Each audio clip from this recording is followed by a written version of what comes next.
Peddapalli bus depot పనులను వేగవంతం చేసి త్వరలోనే ప్రజలకు అందుబాటులోకి తెస్తామని రవాణా శాఖ మంత్రి పొన్నం ప్రభాకర్ తెలిపారు.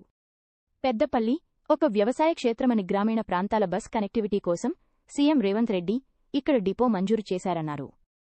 ఉచిత బస్సు ప్రయాణంతో డిమాండ్ పెరిగిందని 10 ఏళ్లలో నిర్వీర్యమైన ఆర్టీసీకి మళ్లీ ఊపిరి పోస్తున్నామని చెప్పారు.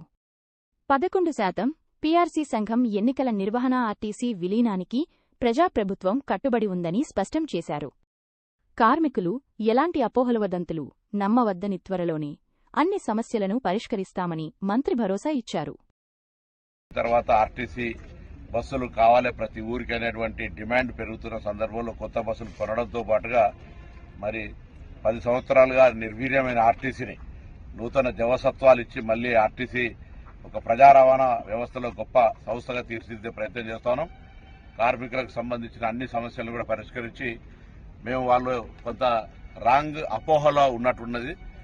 ఈ ప్రభుత్వం ఉప ముఖ్యమంత్రి గారి నాయకత్వంలో 5 మంత్రులం దాదాపు 14 గంటలు కూర్చొని చీఫ్ సెక్రటరీ గారితో పాటు 5 సీనియర్ ఐఏఎస్ ఆఫీసర్లు 40 మంది కార్మిక ప్రతినిధులతో సంబంధించి చర్చ జరిగినప్పుడు 3 ప్రధాన అంశాలు 11% పీఆర్సీ ఇవ్వడము, ఆర్టీసీ సంఘ ఎన్నికలు నిర్వహించి అందులో గెలిచిన ప్రతినిధులతోటి విలీన ప్రక్రియను సజావుగా భవిష్యత్తు తరాలకు ఎవరికి ఇబ్బంది లేకుండా భవిష్యత్తులో మళ్లీ ఎటువంటి అంశాలు తలెత్తకుండా అధికారులతోటి ఎన్నికైన ప్రతినిధులు కార్మిక సంఘ ప్రతినిధులను కలిపి విలీన ప్రక్రియ చేస్తాం. ఇప్పటికి కూడా ప్రజాపాలన ప్రభుత్వం విలీన ప్రక్రియకు కట్టుబడి ఉంది. వట్టి రాంగ్ పర్సెప్షన్ లోపల మీరు ఏదో దానికి సంబంధించి ఇలా కొంత అక్కడో ఇక్కడో నిరసన చెప్పే ప్రయత్నం చేస్తున్నారు. ఎవరు కూడా ఆందోళన చెందొద్దు. ఈ ప్రభుత్వం బాధ్యతగా విలీన ప్రక్రియ చేస్తుంది.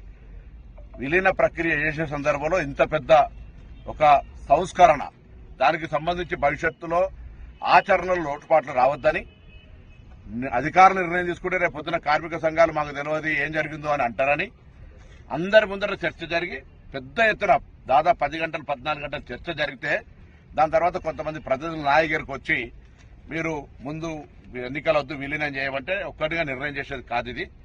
ఇది ఒక సమిష్టి ప్రభుత్వ నిర్ణయం జరిగింది. దాని ప్రకారంగా మేము ముందుకు పోతాను. త్వరలోనే ఎన్నికల ప్రక్రియ జరుగుతుంది. దాని తదుపరి ఎన్నికల్లో గెలిచిన ప్రతినిధులు అధికారులు కలిసి విలీన ప్రక్రియ ప్రారంభిస్తాం.